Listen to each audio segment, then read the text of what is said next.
Paul says, surely U-turns are a good sign. It shows unease and dysfunction in this appalling administration. Yes, it certainly does that. And I know there's some obvious arguments about U-turns when you say, well, you know, that if you wanted to be really generous, and I think in this case you would be ridiculously generous, you could say, well, a U-turn is a sign that someone is listening to you and they've listened to your argument. You've laid out your arguments because you didn't like, you know, the ones they put forward before. They've had a listen and now they agree with you. Now, if you put it like that, it sounds great. But if you do this so many times, your entire philosophical core is not just eroded, it's obliterated. There is none. There's no roadmap, there's no purpose, there's no sense of direction, there's no trust, there's no respect, there's no irredeemable reality that you know what you're doing and you've got a route to success. It just looks like absolute jaw-dropping ineptitude. And that's where we're at the moment. It's a fair question. Can this Labour government survive? Realistically, how long can this government survive? And we know that we've had all manner of U-turns. It started with the winter fuel allowance and it's culminating today with the workers' rights legislation, which has just fallen through the floor after one huge plank of that legislation. This was Angela Rayner's baby, of course, has been eradicated. And then there's more, of course, on income tax and council tax and green initiatives and God knows what else.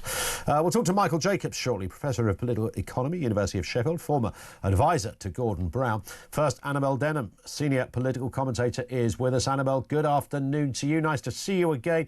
I mean, you know, we use that phrase U-turn. Of course, the most famous speech about U-turns is that Thatcher one that everyone can recall. But we are in a different league here. I mean, we're in a different stratosphere almost when it comes to a government looking like a headless chicken and not knowing what the heck it's doing.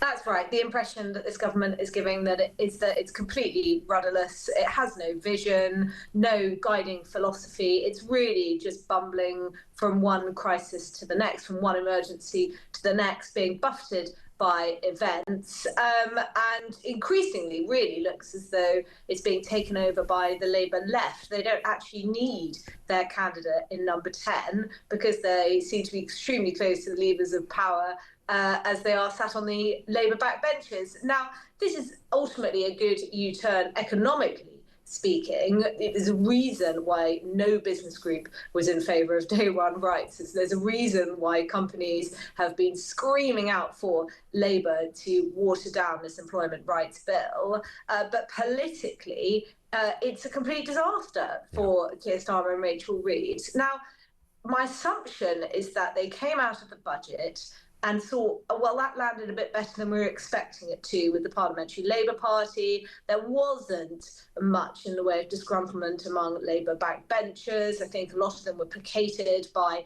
the decision to lift the two-child benefit cap. And so perhaps they thought they would exploit that goodwill by announcing on the very next day that they were going to be climbing down on some of the measures in the employment rights bill. But there are a number of Labour MPs who are today coming out against it, including some acknowledging it does breach the manifesto. And presumably they're very worried about what their constituents are going to be thinking. So politically, this is bad news. But I think that Rachel Reid and Keir Starmer ultimately were persuaded into this by the fact that it was so unpopular with business. They were worried about it getting rejected by the House of Lords, and perhaps even more so, they were concerned about the impact on unemployment, which has risen since they've come into power. And the last thing that this Labour government is going to want when it's made such a fuss about being on the side of working people, a dubious claim, is soaring joblessness. How damaging is this to Keir Starmer? Because there is a sort of an overarching argument that says, well, he's there till 2029, so it's not really damaging at all, because we can sit from the sidelines, Annabel, the likes of you and I and others, and commentate on this and be rather agitated and angered by it. We can laugh at it, whatever. But in the inner sanctum of Labour HQ, a lot of what they've done here plays very well with the left-wing gallery, of course, and I don't think it's too cynical to suggest that that budget we saw 2 days ago was really all about saving Starmer's skin when it came to the left wing, massive on the back benches there. So does it matter to this government if these things happen, or is it, you know, in many respects a positive for Keir Starmer? No, I think that Keir Starmer's in all manner of trouble. Actually, you're right that he's been able to pacify Labour backbenchers for now. But all that means is that he might survive until Christmas, most likely until the May elections. But that will be when those letters start coming in. That will be when we get 80 Labour MPs saying that they don't have confidence in the Prime Minister, and that will be when some sort of leadership challenge, whether that be a coronation or through more formal processes, is triggered. There are around, I reckon, sort of 60 to 70% of the Parliamentary Labour Party who do not think that Keir Starmer and Rachel Reeves are up to the job, and they're really just biding their time. They'll see what they can get from this Labour administration over the next few months in terms of concessions, in terms of a further lurch to the left on economics. But ultimately, I struggle to see how Keir Starmer's days aren't numbered, and that's reflected in the polls. There was a poll out yesterday, Ian, putting him at 15%. The budget has been extremely unpopular with the voters. MPs might be happy, today, and they might have been happy yesterday and indeed on Wednesday, but when they go back to their constituencies and people are saying to them, well, you've broken manifesto pledges, you're freezing income tax thresholds, dragging more and more people into the higher rates. This is going to cost me, this is going to have an impact on my disposable income. They're going to realise really how unpopular this budget truly is.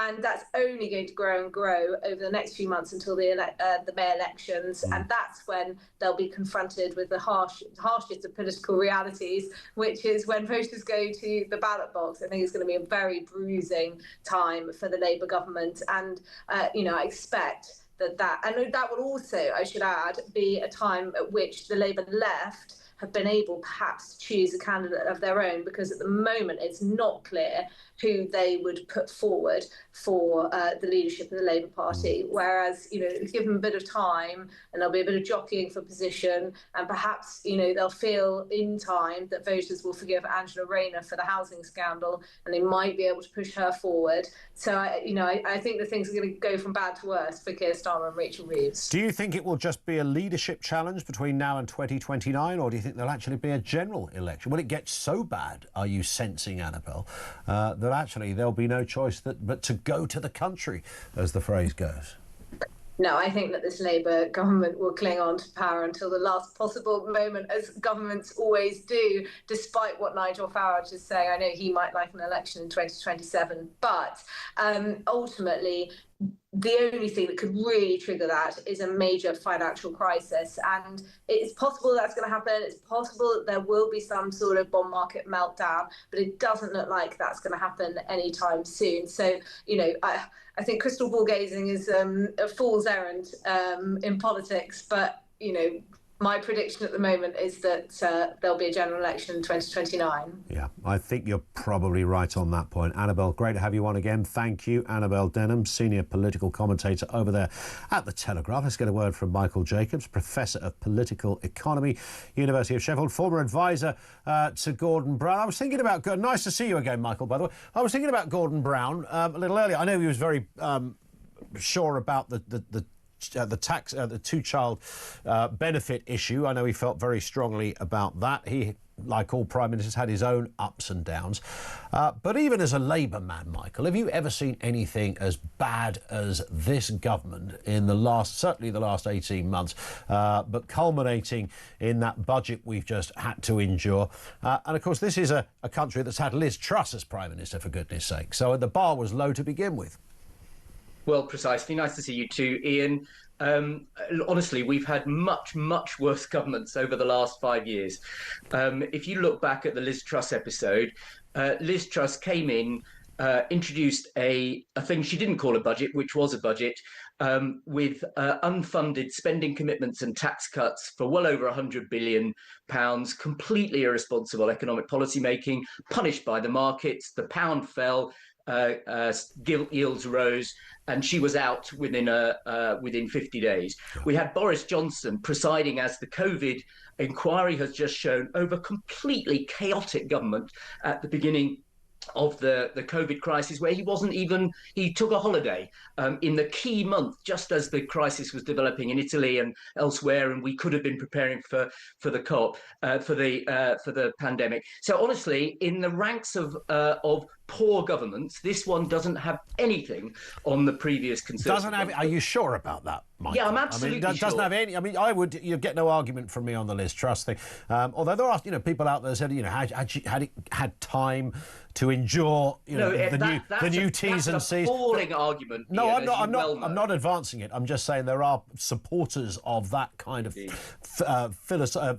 fiscal thinking that believe she was onto something, had she had the wiggle room and the length of time to do it.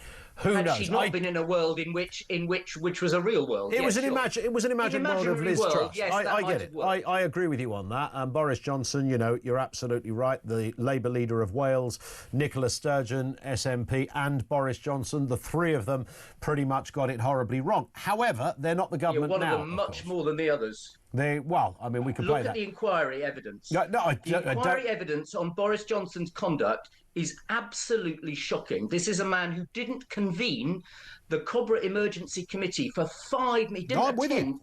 Meetings. I'm with you. There's no argument. So but he's not in government now, is he? Keir Starmer is. Remember him. Keir Starmer's there. Rachel Reeves is there. I mean, this is Laurel and Hardy with booster rockets, isn't it? The interesting thing, Ian, is you are leading in your little banner at the bottom here about how shocking it is that the government has gone back on one very small line in its manifesto, when the vast majority of businesses, who you might have thought that Talk Radio would want to listen to, think that it's really good. I agree with that, but that's not the point, is it? But it is the point, because what you've just heard from your Telegraph commentator is this kind of rant about how terrible this all is, when the Telegraph likes the reform.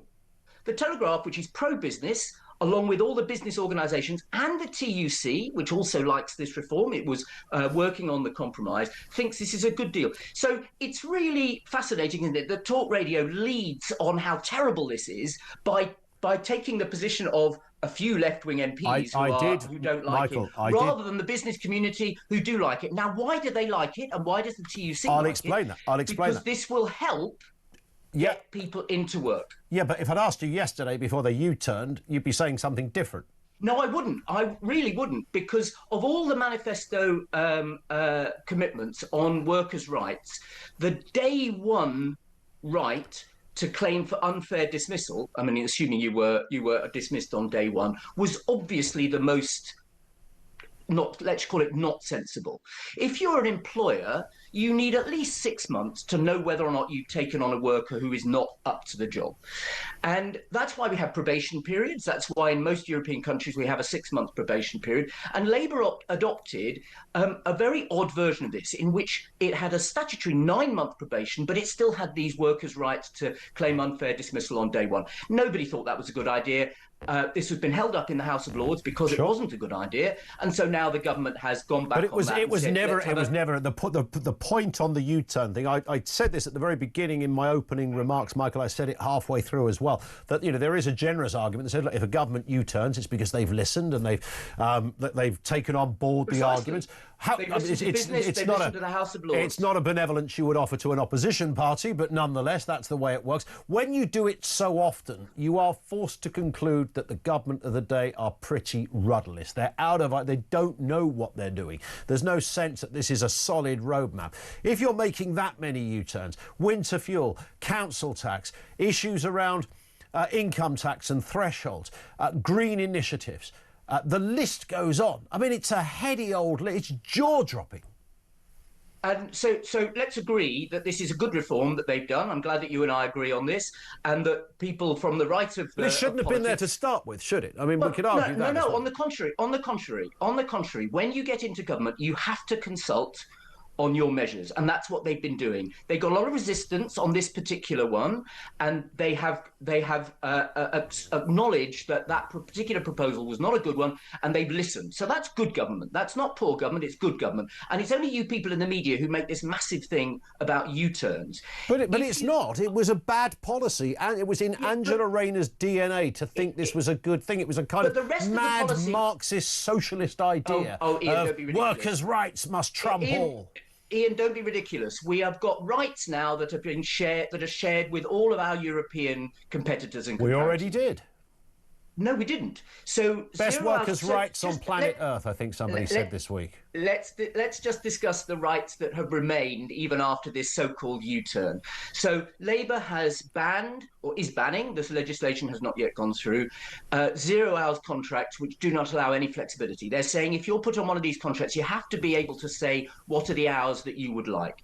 They are giving workers sickness benefit rights from day one, still from day one. They are not allowing employers to fire you and then rehire you on a lower wage and worse conditions. These are standard workers' rights in all other parts of Europe. Labour is bringing them back. And most people will say, and if you look at the polls, most people do say in the polls, we like these things. The one thing that they've gone back on is the proposal, which was not very sensible in the first place, which was to allow people to claim unfair dismissal from day one.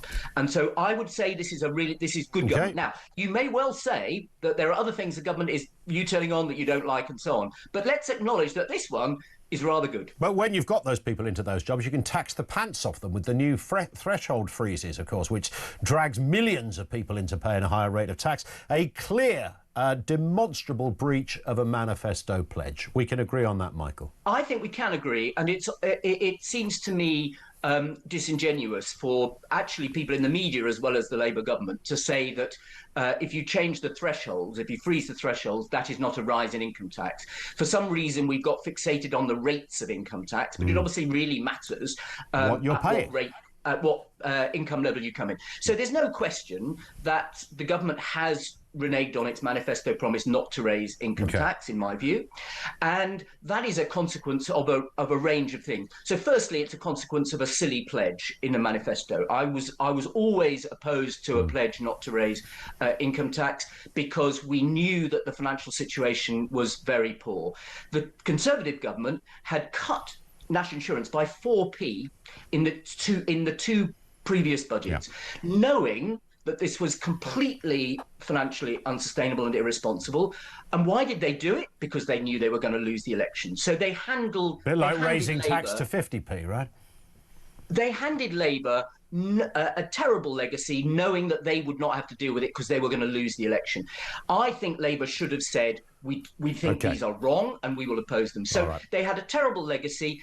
Then, of course, you had Brexit, which has proved an absolute disaster, as demonstrably so. All the evidence shows that. And then, of course, you've got the wider economic turmoil from Trump and so on. So they've got difficult, and you've got the productivity downgrade. So you've got a whole bunch of circumstances. OK, we could debate all of those individually as well. Michael, we hit the clock, but thank you for being with us as ever, Professor Michael Jacobs. He is Professor of Political Economy, University of Sheffield. Not quite sure what Donald Trump has done to be in the equation. And yet again, the B word was invoked as an excuse, something Rachel Reeves has also got a PhD in. Lines are